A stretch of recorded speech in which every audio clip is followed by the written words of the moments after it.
So these calls as well, Your Honor, that are coming up are party opponent admissions because they are talking about right before they go to the gas station. Is there any evidence that they have any reason to believe Mr. Drinks is going to be at this gas station? Yes, I'll let Ms. Hylton. When you mean that before they get to the gas station, I think seeing him at the gas station is happenstance. When they see him at the gas station.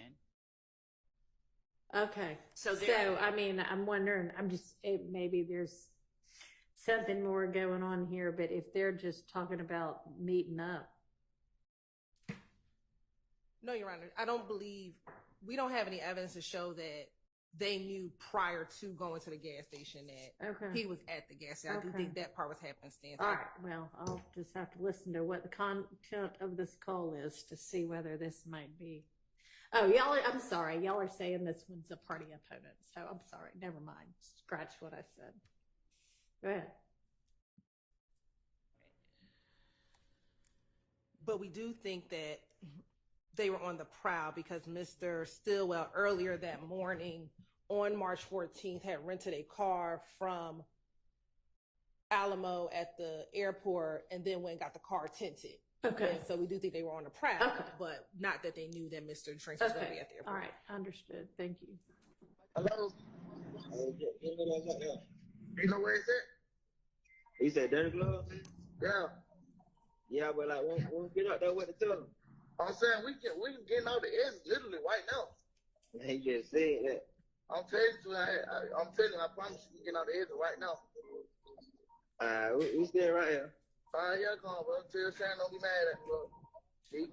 We can bound. He said,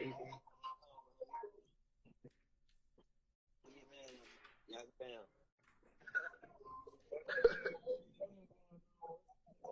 Yeah, nah, I guess. Well, on my mama 12 on deep before we get out the edge right now, man. All right. All right.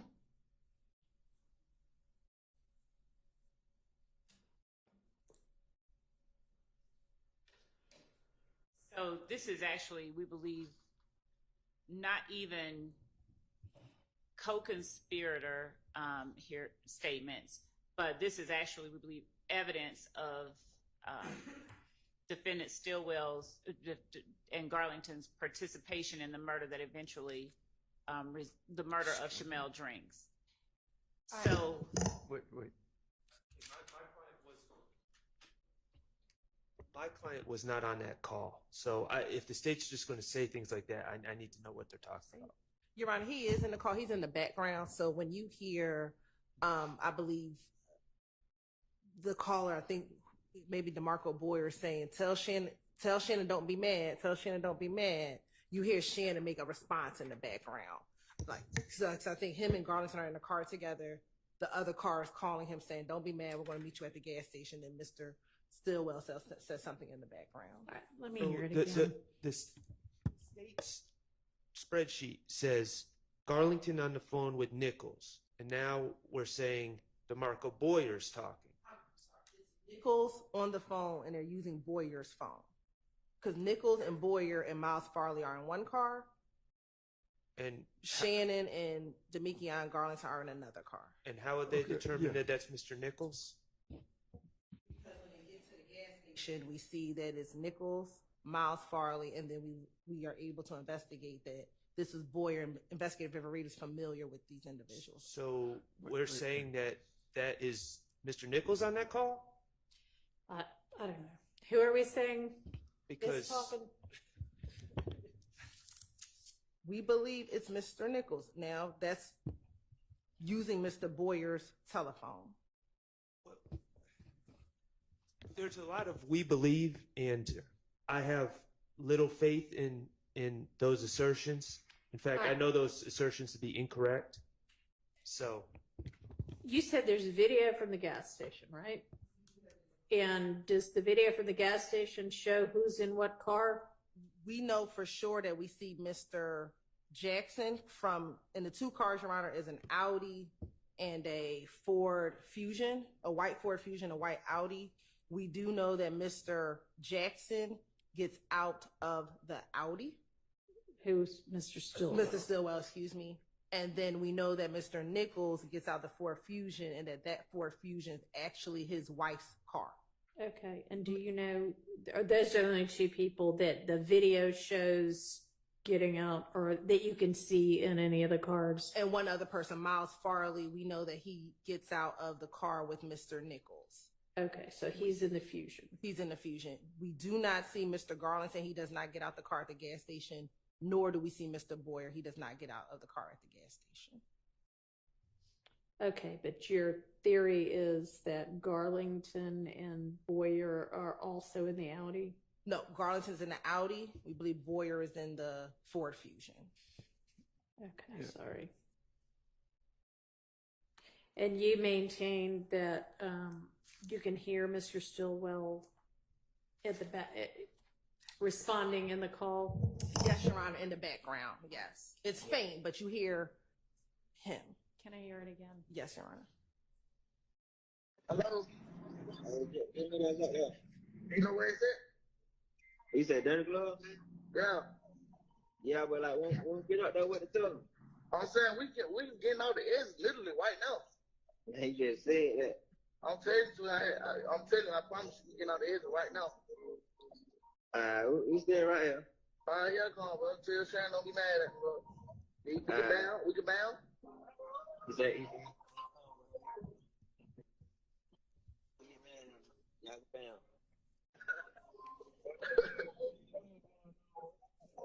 yeah, nice. I guess. Well, All right. No, I want mama to on deep before we get out the edge right now, son. all right. All right. Somebody says something in the background. So, well, what I hear is this.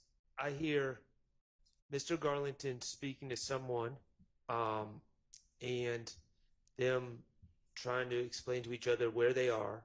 My understanding from what the state's saying is this conversation occurs before, well, from the context of the call, before either car, or at least the car that Mr. Nichols is in, according to the state's theory, arrives at the gas station, which means this is before Shymel Drinks arrives at the gas station, which means there's nothing, according to the state's theory, nothing immediately criminal afoot.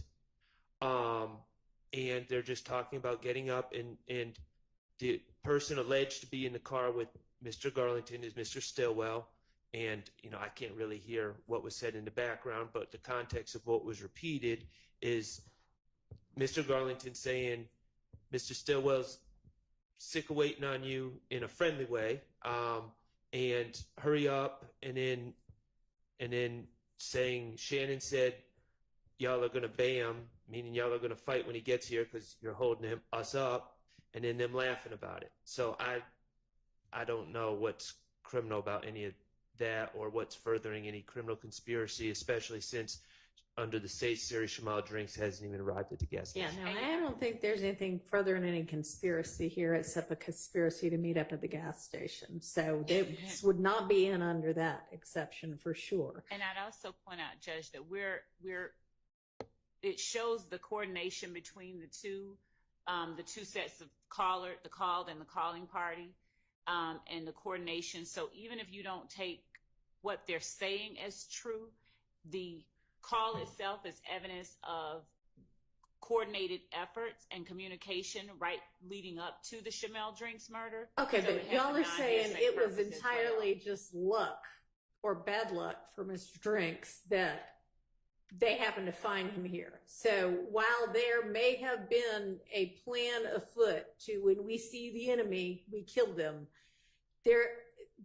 unless you've got evidence that this was, all right, we're getting together to go send out and start looking so that we can act on our plan, then this cannot come in under co-conspirator. It may come in under something else. But are you making that argument that this should come in No, under? that's the opposite of the one I was making. What I was saying is that it has a non-hearsay purpose, and that the non-hearsay purpose was that it shows the coordination and communication between the people that we've alleged committed the murder, even outside of the fact even if you don't take as true anything that they're saying, so not even trying to take the truth of what they're saying, the fact that they are communicating with one another is one. And then the other was that we were saying it was the statement of a party opponent, in that Mr. Stillwell was one of the people that was communicating with Well, one another.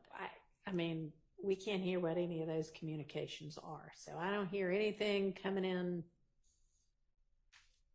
as a statement by Mr. Stillwell here.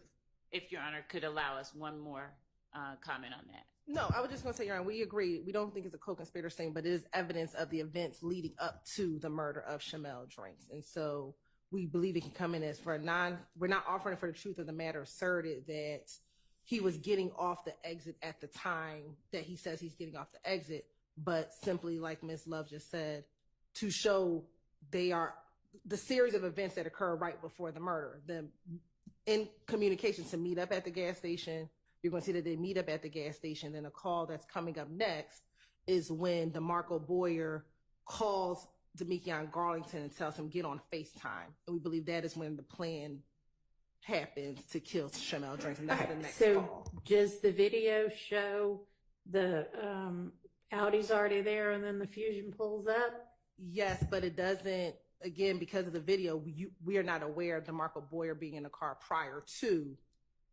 seeing the video, nor do we see him afterwards. We just hear these phone calls between this individual. All right, well, I'm not talking about the next call yet. I'm talking about this call and trying to figure out why we need this call at all. Because I think it shows them coming from wherever they're coming together. We believe that they were either near each other or had planned to meet up prior to do whatever they're doing. And so it just shows a series of events, Your Honor. Just if we have to prove what happens before, during, and after the murder, this shows before the murder, they were in communication. It's not like they randomly met up at the gas station together. They literally planned these two cars, at least, to meet up at the gas station. They meet. They unfortunately see Mr. Drinks, and then the plan becomes afoot. But it's not like the Audi and the Ford Fusion randomly meet at the gas station. They have planned to meet at the gas station. And all right, well, if that's your purpose, I think you can narrow it down a little bit. We don't need to hear the whole conversation. And Your Honor, I also said that they have a call log that establishes that, and they actually had Mr. Burney, the cell phone analysis gentleman, plot this number in question that they're saying belongs to Mr. Boyer. They've plotted that. So they have a call log of who's calling who to show coordination.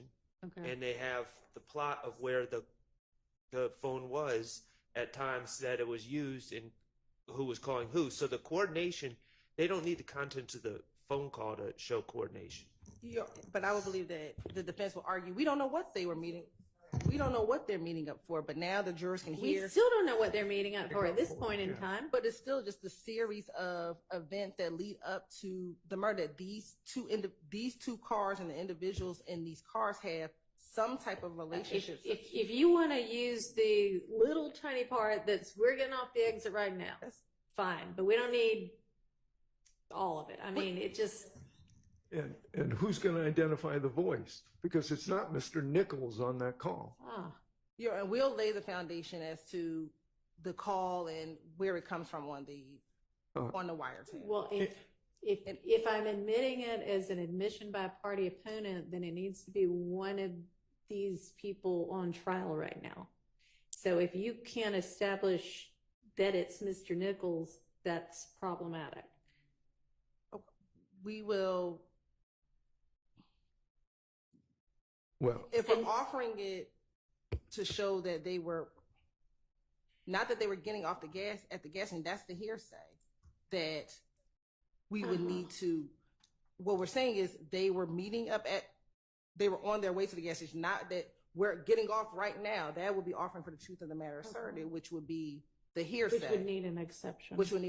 That's not what we're offering. Okay, but if we have no idea who's on the call, then it's not relevant. But we do know from the phone number that it's DeMarco Boyer's phone. We know that he is talking to Damekion. You know what? Let's just use what's already in for that. And by that's really the wrong word, but it appears that you all have what you need, and considering the other issues surrounding this one, I am gonna sustain the various objections. I'm not gonna admit this. Okay, thank you, Your Honor.